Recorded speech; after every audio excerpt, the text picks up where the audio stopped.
دوستو، یہ واقعہ ان بچپن کے دنوں کا ہے جب ہمارے پیارے نبی صلی اللہ علیہ وسلم چھوٹے تھے۔ بھوک کی تکلیف نے آپ کے جسم کو کمزور کر دیا تھا اور آنکھوں میں تھکاوٹ صاف جھلک رہی تھی، مگر آپ کے چہرے مبارک پر نور اور تسلی کی روشنی ایسی تھی کہ وہ بھی اس کی چمک کو کم نہ کر سکی۔ کچھ ہی دور پر ابو جہل کے کھجوروں کا باغ تھا۔ وہاں وہ ایک یہودی شخص کے ساتھ کھجوریں توڑ کر بوریوں میں بھر رہا تھا۔ بھوک کی وجہ سے رسول اللہ صلی اللہ علیہ وسلم اس باغ کی طرف بڑھے۔ آپ نے ادب سے سلام کیا اور بڑی نرمی سے عرض کیا، چاچا جان، مجھے بھوک لگی ہے، اگر آپ مہربانی کریں تو 2 کھجوریں عطا کر دے جائے۔ ابو جہل نے حقارت بھری نظروں سے دیکھا اور کہا، محمد، میں تمہیں کھجور دے سکتا ہوں، لیکن ایک شرط ہے، یہ بوری اپنے سر پر رکھ کر میرے گھر پہنچا دو، تب تمہیں کھجور ملے گی۔ حضور صلی اللہ علیہ وسلم نے بغیر کوئی شکوہ کیے حامی بھر لی۔ آپ اس یہودی کے پاس گئے اور فرمایا، میں یہ بوری اپنے سر پر اٹھانا چاہتا ہوں۔ وہ یہودی حیرت سے بولا، اتنی چھوٹی عمر میں کیا تم یہ بوری اٹھا سکو گے؟ آپ صلی اللہ علیہ وسلم نے اطمینان سے جواب دیا، انشاءاللہ میں اٹھا لوں گا۔ پھر آپ نے اپنے جسم مبارک پر جمی گرد کی پرواہ کیے بغیر وہ بوری سر پر اٹھا لی اور چلنے لگے۔ جسم تھکان سے بھاری تھا، قدم ننھے اور کمزور تھے، مگر چہرے مبارک پر عجیب سا سکون اور نور جھلک رہا تھا۔ پیچھے پیچھے ابو جہل اور وہ یہودی شخص آپ کو غور سے دیکھتے ہوئے چل رہے تھے۔ جب بوری ابو جہل کے گھر پہنچا کر رکھ دی تو آپ صلی اللہ علیہ وسلم نے ادب سے عرض کیا، چاچا جان، اب آپ مہربانی فرمائیں اور مجھے 2 کھجوریں عطا کر دے جائے۔ ابو جہل نے مذاق کرایا اور آپ کے ہاتھ میں صرف 1 کھجور تھما دی۔ رسول اللہ صلی اللہ علیہ وسلم نے پھر بھی نرمی اور ادب سے عرض کیا، اگر آپ 1 اور کھجور عطا کر دیں تو بڑی مہربانی ہوگی۔ لیکن یہ معصوم سی گزارش ابو جہل کے تکبر کو اور بھڑکا گئی۔ غصے میں اس نے آپ کے معصوم چہرے پر زور کا تماچا مار دیا۔ اس لمحے کا منظر ایسا تھا جیسے آسمان خاموش ہو گیا ہو، ہوائیں تھم گئی ہوں اور پہاڑ بھی غم میں ڈوب گئے ہوں۔ مگر ٹھیک اسی وقت اللہ کی قدرت کا عجیب کرشمہ ظاہر ہوا۔ جیسے ہی بوری کھولی گئی تو اس میں رکھی ساری کھجوریں سخت پتھروں میں تبدیل ہو چکی تھیں۔ یہ حیرت انگیز منظر دیکھ کر وہ یہودی دنگ رہ گیا اور فوراً اپنے سردار کو خبر دینے نکلا۔ پھر ابو جہل باہر نکل کر طعنہ مارتے ہوئے بولا، کہ محمد، تو نے میری کھجوروں پر جادو کر دیا۔ رسول اللہ صلی اللہ علیہ وسلم نے سر جھکا لیا اور بڑی نرمی سے فرمایا، چاچا جان، مجھے تو کچھ بھی معلوم نہیں۔ یہ سن کر اس نے غصے میں آ کر پھر 1 تھپڑ جڑ دیا۔ اس بار آپ کی معصوم آنکھوں میں آنسو چمک اٹھے، مگر ہونٹوں سے صرف یہ الفاظ نکلے، چاچا جان، آپ کے ہاتھ کو چوٹ تو نہیں لگی؟ سبحان اللہ، کیسی رحمت، کیسی شفقت! خود ظلم سہا، درد برداشت کیا، مگر فقر اسی کی جس نے ظلم کیا۔ یہ منظر دیکھ کر درخت اور پہاڑ جیسے رو پڑے اور کہ اٹھے، افسوس، اگر انہیں پیدا ہی نہ کیا جاتا تو نہ یہ زمین ہوتی، نہ آسمان اور نہ ہی یہ پوری دنیا۔ وہ عظیم نبی آج بھوکے، رسوا اور تکلیف میں ہیں، لیکن پتھر دل ابو جہل کے دل میں ذرا سا بھی رحم نہ آیا۔ اس کی آنکھوں میں نہ کوئی شرمندگی تھی اور نہ پشیمانی۔ اسی دوران وہ یہودی شخص اپنے سردار کے پاس پہنچا اور ہانتے ہوئے بولا، آج میں نے ایسا واقعہ دیکھا ہے جو تصور سے باہر ہے۔ عبداللہ کے بیٹے محمد میں اتنی طاقت ہے کہ جیسے ہی ابو جہل نے انہیں تھپڑ مارا، ان کی ساری کھجوریں پتھروں میں بدل گئیں۔ بتائیے، یہ جادو ہے یا کوئی کرامت؟ اس کے سردار نے کہا، ہم نے سنا ہے کہ ہماری کتابوں میں محمد صلی اللہ علیہ وسلم کا ذکر موجود ہے کہ وہ آخری اور سب سے بڑے نبی ہوں گے، لیکن کیا یہ وہی محمد ہیں؟ فیصلہ ہوا کہ اس معاملے کی تہہ تک پہنچا جائے اور اسے اپنے دینی علم کے سامنے رکھا جائے، اور اگر یہ سچ ثابت ہوا تو ہم انہیں ہرگز زندہ نہیں چھوڑیں گے بلکہ ختم کر دیں گے۔ جاؤ، یہ خبر ہمارے عالم کو دے دو۔ وہ یہودی شخص پھر سے باغ کی طرف لوٹا۔ وہاں اس نے دیکھا کہ سارے درختوں پر سے کھجوریں غائب تھیں اور وہ سب پتھروں میں تبدیل ہو چکی تھیں۔ یہ نظارہ دیکھ کر وہ بے حد پریشان ہو گیا اور دوڑتا ہوا ابو جہل کے گھر پہنچا۔ گھر پہنچ کر اس نے ابو جہل سے کہا، بھائی، تمہارے باغ کی ساری کھجوریں پتھروں میں تبدیل ہو گئی ہیں۔ اگر اس مسئلے کا حل نہ نکالا گیا تو بہت بڑا مالی نقصان ہو جائے گا، اور اس کا ایک ہی راستہ ہے، تم محمد سے معافی مانگ لو۔ لیکن ابو جہل معافی مانگنے والا شخص نہ تھا، اس کا دل سخت اور اکڑ سے بھرا ہوا تھا۔ اس نے چالاکی سے کہا، ٹھیک ہے، چلو دیکھتے ہیں، ہم محمد کے گھر چلتے ہیں۔ اس وقت حضور صلی اللہ علیہ وسلم اپنے چچا ابو طالب کے ساتھ رہ رہے تھے۔ گھر میں اس وقت صرف ابو طالب موجود تھے۔ کچھ ہی دیر بعد ابو جہل غصے میں وہاں پہنچا اور اونچی آواز میں بولا، ابو طالب، یہ محمد کہاں سے جادو ٹونا سیکھ لائے ہیں؟ انہوں نے میری ساری کھجوریں پتھر بنا دیں۔ وہ کہاں ہے؟ تمہیں کچھ معلوم ہے؟ کہیں ایسا تو نہیں کہ کوئی درندہ انہیں پہاڑوں میں کھا گیا ہو؟ یہ سن کر ابو طالب گھبرا گئے اور فوراً اپنے بھتیجے کو ڈھونڈنے نکل پڑے۔ ادھر رسول اللہ صلی اللہ علیہ وسلم خاموشی سے بیٹھے ہوئے تھے اور روتے ہوئے فرما رہے تھے، کاش آج میرے ماں باپ زندہ ہوتے تو کوئی مجھے اس طرح رسوا نہ کرتا۔ آج میں بہت اکیلا ہوں۔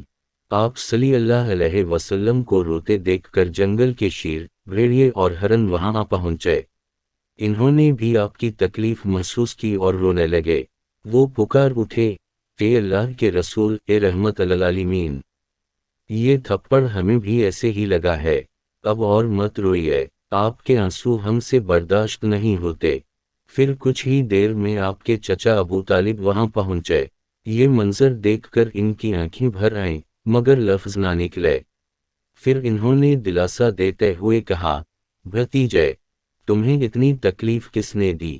جب تک میں زندہ ہوں کوئی تمہیں نقصان نہیں پہنچا سکے گا۔ پھر ابو طالب آپ کو اپنے ساتھ گھر لے گئے۔ اسی رات ابو طالب ابو جہل کے گھر پہنچے اور غصے میں بولے، تم اسے جادوگر کہتے ہو جبکہ اس نے تم سے کچھ مانگا نہیں، تمہاری کھجوریں بھی نہیں لیں اور تمہارے خلاف کچھ نہیں کہا۔ اس کے آنسو ایک دن پہاڑوں کو بھی پگھلا دیں گے۔ یہ سن کر ابو جہل خاموش رہ گیا۔ وہ جانتا تھا کہ یہ سچ ہے، لیکن ماننے کی ہمت اس میں نہ تھی۔ اسی رات مکہ کے آسمان میں ایک تیز روشنی چمکی۔ لوگوں کو لگا کہ شاید کوئی ستارہ ٹوٹا ہوگا، مگر حقیقت یہ تھی کہ فرشتے ایک ایک کر کے آسمان سے اتر رہے تھے۔ ایک فرشتے نے دوسرے فرشتے سے کہا، ان آنسوؤں سے ایک دن اللہ کی کتاب نازل ہوگی۔ یہ وہی آخری نبی ہیں جو پوری دنیا کے لیے رحمت بن کر آئے ہیں۔ ادھر یہودیوں کو جب یہ واقعہ معلوم ہوا تو انہوں نے نبی پاک صلی اللہ علیہ وسلم کو قتل کرنے کی سازش رچی۔ ان کی آرزو تھی کہ آخری نبی ان کی قوم میں پیدا ہو، مگر اللہ کی مرضی کچھ اور ہی تھی۔ ایک یہودی شخص اپنے عالم کے پاس پہنچا اور پورا واقعہ بیان کیا اور بولا، میں پہچان گیا ہوں، یہی وہ نبی ہیں جن کا ذکر ہماری کتابوں میں درج ہے۔ ان کی دو نشانیاں ہیں، ایک کندھے پر نبوت کی مہر اور دوسرا آنکھوں میں رحمت کا نور۔ اگر کسی نے پوچھا کہ اگر تو نے اسے دیکھا تو کیا تو ایمان لے آئے گا؟ وہ خاموش رہا۔ اس نے سر جھکا لیا اور بس اتنا کہا، ہم نہیں چاہتے تھے کہ وہ ہماری قوم میں آئے، اس لیے ہم سچائی کا انکار کر دیں گے۔ دوسری طرف ہر سال کی طرح چچا ابو طالب شام کی تجارت کے سفر کی تیاری کر رہے تھے۔ تبھی حضور صلی اللہ علیہ وسلم آ کر کہنے لگے، چچا جان، میں بھی آپ کے ساتھ شام کے سفر پر چلنا چاہتا ہوں۔ ابو طالب ان کی بات ٹال نہ سکے اور اگلی صبح وہ سارے قافلے کے ساتھ روانہ ہو گئے۔ کچھ دوری طے کرنے کے بعد ان کا قافلہ ایک جگہ پہنچا جسے بصری کہا جاتا تھا۔ وہاں سب لوگ آرام کے لیے ٹھہر گئے۔ بصری سے تھوڑی ہی دور ایک گرجا گھر تھا جہاں اس وقت کا ایک بڑا عیسائی عالم رہتا تھا۔ لوگ اسے اس زمانے کا عظیم پادری مانتے تھے۔ جب قافلہ وہاں سے گزر رہا تھا تو اس کی نظر ایک نوجوان پر ٹھہر گئی۔ وہ نوجوان باقی سب سے بالکل الگ دکھائی دیتا تھا۔ اس کے سر کے اوپر ایک چھوٹا سا بادل سایہ کیے ساتھ ساتھ چل رہا تھا۔ یہ عجیب و غریب منظر دیکھ کر اس عیسائی عالم کا دل حیرت سے بھر گیا۔ اس نے فوراً اپنی مذہبی کتابیں کھولیں اور پڑھ کر سمجھ لیا کہ یقیناً اس قافلے میں وہ آخری نبی موجود ہیں جن کا ذکر ان کی کتابوں میں ہے۔ اس نے فوراً اپنے کسی آدمی کو بلا کر کہا، جاؤ اس قافلے کے سب لوگوں کو بلاؤ، ہم انہیں اپنے یہاں دعوت دیں گے۔ اپنے عالم کا حکم پاتے ہی وہ آدمی قافلے کے پاس پہنچا اور سب لوگوں کو گرجا گھر کی طرف بلا لایا۔ کچھ ہی دیر میں پورا قافلہ وہاں جمع ہو گیا۔ اس عیسائی عالم نے مہمانوں کا بڑے احترام اور تکریم سے استقبال کیا اور انہیں کھانا کھلایا۔ کچھ دیر بعد اس نے غور سے نوجوان کو دیکھا اور پھر ابو طالب سے مخاطب ہو کر کہا، اے قافلے کے سردار، یقیناً تمہارے اس بھتیجے کے والدین کا انتقال ہو چکا ہے۔ ابو طالب نے گہری سانس لے کر کہا، ہاں تم نے سچ کہا، اس کے والدین کا انتقال ہو چکا ہے اور اب میں ہی اس کی پرورش کر رہا ہوں۔ اس پر اس عیسائی عالم نے کہا، یاد رکھو تمہارا یہ بھانجا یقیناً اللہ کا آخری نبی ہوگا۔ اس کی پیٹھ پر نبوت کی مہر صاف نظر آتی ہے۔ تمہیں چاہیے کہ اس پر ہمیشہ نظر رکھو اور اسے کبھی بھی اکیلا نہ چھوڑو۔ اگر یہود یا نصاری کو اس کی پہچان ہو گئی تو وہ اس کی جان لینے کی کوشش ضرور کریں گے، اس میں رتی بھر بھی شک نہیں۔ ابو طالب نے حیرت سے پوچھا، یہ بات آپ کو کیسے معلوم ہوئی؟ عیسائی عالم نے جواب دیا، میں نے اپنی کتابوں میں اس کی تفصیل پڑھی ہے۔ پھر اس نے کہا، اب تم جاؤ اور اپنے بھتیجے کو یہاں سے فوراً لے جاؤ۔ ابو طالب اپنے بھتیجے کو ساتھ لے کر وہاں سے چل دیے۔ تھوڑی ہی دیر بعد اس عیسائی عالم نے دیکھا کہ ایک اور قافلہ نکل رہا ہے۔ وہ فوراً ان کے پاس گیا اور پوچھ بیٹھا، تم لوگ کون ہو؟ کہاں جا رہے ہو اور کس مقصد سے آئے ہو؟ ان لوگوں نے کہا، ہم رومی سپاہی ہیں، ہمارے بادشاہ نے ہمیں بھیجا ہے۔ کہا جا رہا ہے کہ دنیا میں آخری نبی کا ظہور ہوا ہے۔ کئی دنوں سے ہم اس کی تلاش میں ہیں، اگر ہمیں وہ مل گیا تو ہم اسے قتل کر دیں گے۔ پھر ان لوگوں نے پوچھا، کیا تم اس کے بارے میں کچھ جانتے ہو؟ عیسائی عالم نے کہا، تم لوگ بیکار ہی تلاش کر رہے ہو۔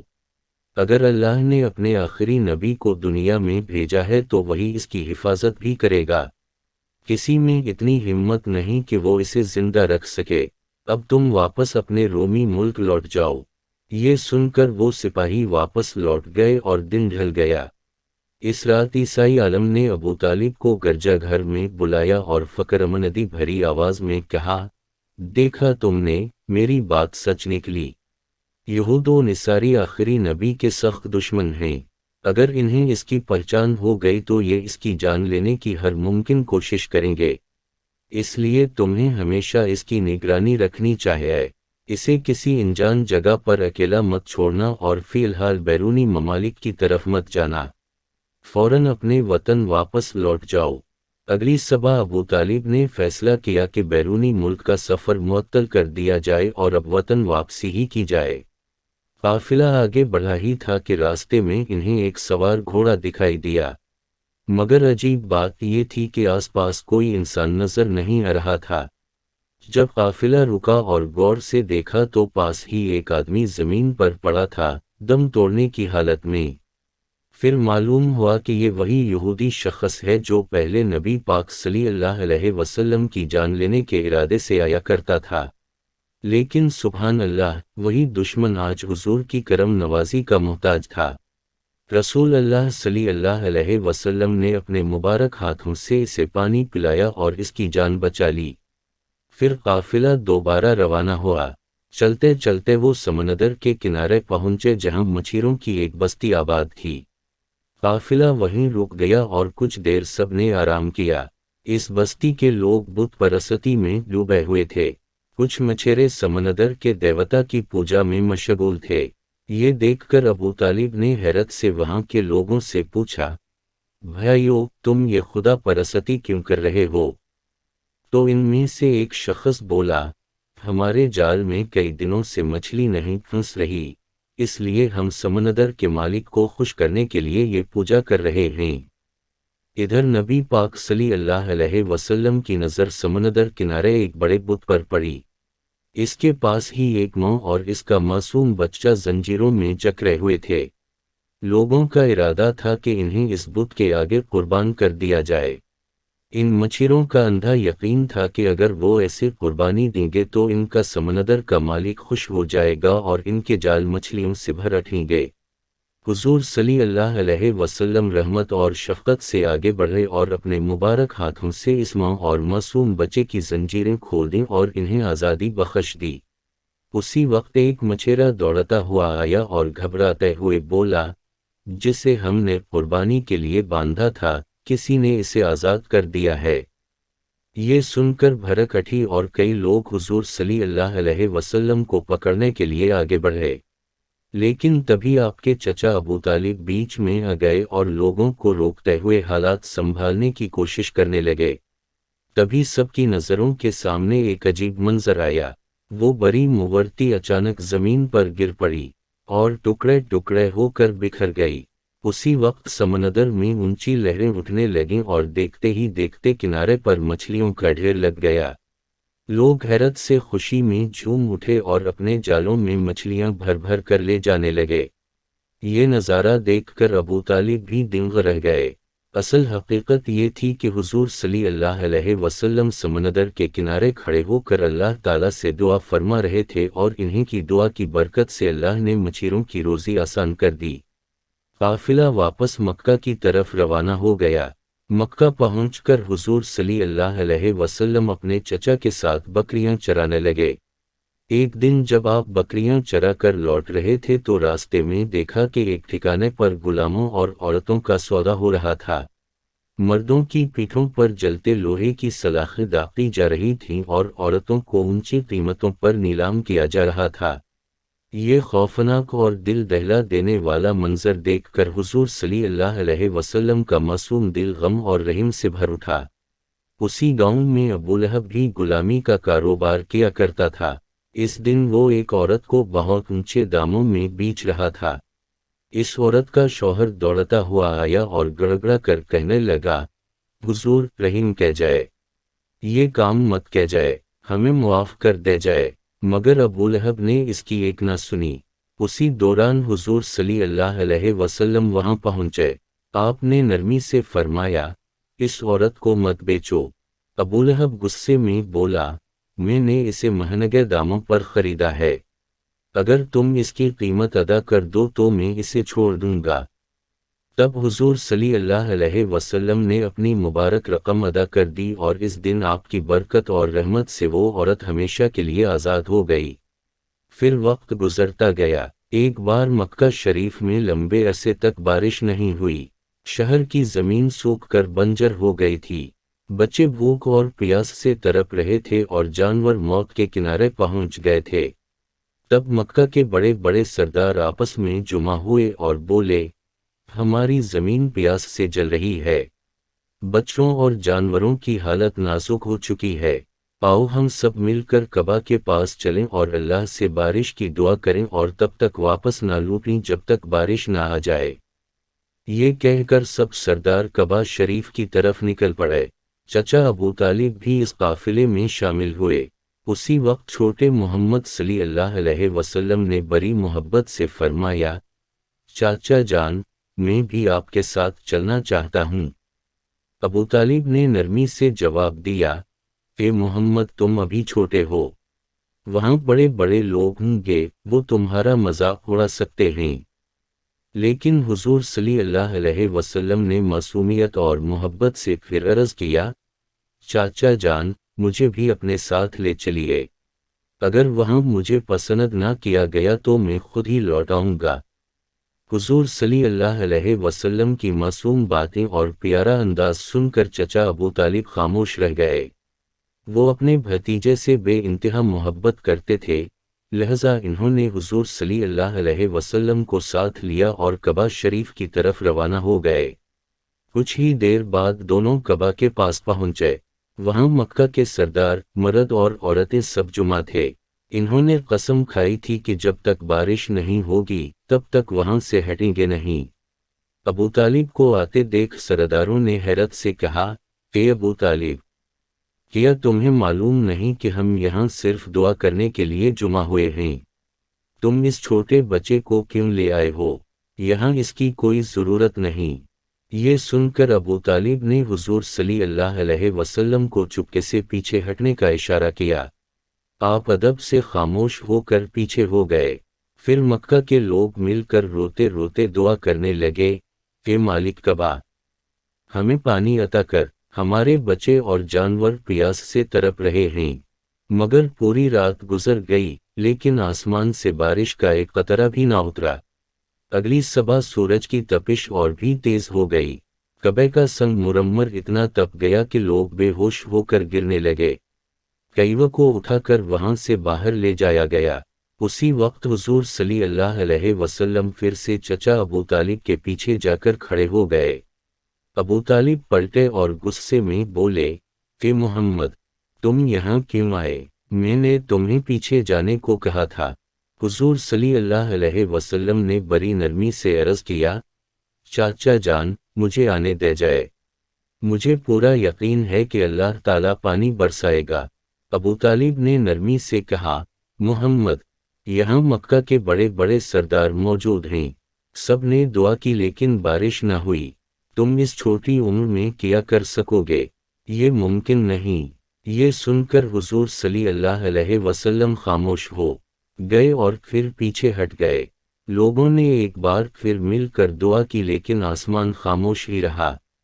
کچھ دیر بعد ابو طالب نے پیچھے پلٹ کر دیکھا تو حضور صلی اللہ علیہ وسلم پھر وہاں کھڑے تھے۔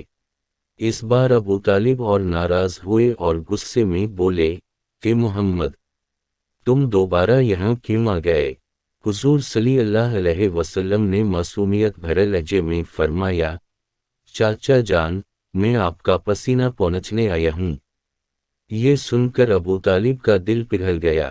انہوں نے اپنے پیارے بھتیجے کو سینے سے لگا لیا۔